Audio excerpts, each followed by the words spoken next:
Here is what nobody tells new believers. The emotional intensity of early faith is a gift, a genuine, God-given gift. But it was never meant to be the foundation. It was meant to be the introduction. Think about falling in love. In the beginning, everything is intoxicating.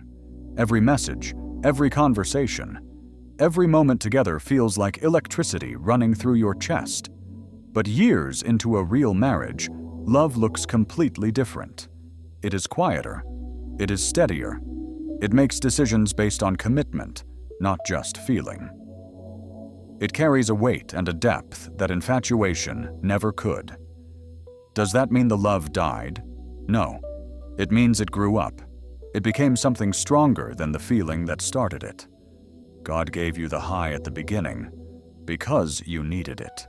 You needed to feel the undeniable reality of His presence before you could learn to trust Him in the silence.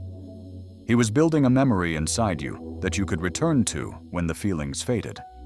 He was showing you what was real before He asked you to walk by faith.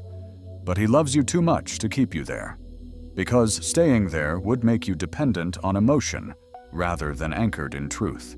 Your reading of Scripture stops being highlight collection and becomes real hunger. Baby faith searches for verses that feel encouraging. Mature faith wrestles with the hard passages, sits in the tension, and comes out with something that cannot be shaken. Your response to suffering changes completely. Baby faith asks God to remove every storm. Mature faith asks God what He is building inside the storm, and then waits with open hands. Your worship changes. It is no longer dependent on the song, the atmosphere, or how your week went. Mature worship happens on Monday morning when nothing feels good, and you choose to honor God anyway. This is not a downgrade. This is the entire point. Jesus did not die to give you a spiritual experience. He died to make you a son, a daughter, a fully formed heir of God. And heirs do not live on milk forever. The quiet you feel is not God retreating. It is God trusting you with something harder and more beautiful than feelings. He is asking you to walk by faith, not by emotion, not by circumstance, not by whether worship gave you goosebumps this Sunday, by faith alone. And here is what that produces in you: a believer the enemy cannot shake. Because your faith was never built on a feeling, it was built on a person, and that person never changes. There is a word in Scripture that most Christians skip over. Hebrews 5 calls it solid food. Paul writes in 1 Corinthians that he fed the early church milk because they were not ready for more. Milk is not bad.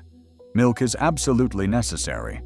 But a grown man who only drinks milk is not thriving. He is stunted. He looks like an adult, but he is functioning like an infant. And God refuses to let that be your story. The moment you stopped being a baby Christian is the moment God began weaning you off the feeling and introducing you to the substance.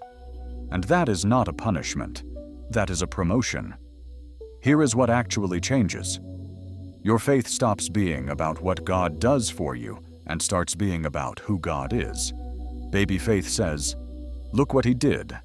Mature faith says, "Even if He doesn't, I trust Him anyway." Your prayer life stops being a wish list and becomes a genuine conversation about His will. Baby faith prays and expects an immediate answer. Mature faith prays, waits, and does not lose confidence in the silence. So if the fire feels quieter tonight, do not panic. Do not chase the old feeling. Do not mistake growth for distance. Tend the flame. Feed the hunger. Trust the process. You are not losing your faith. You are finally learning what faith actually is. And that is the most important moment in any believer's life.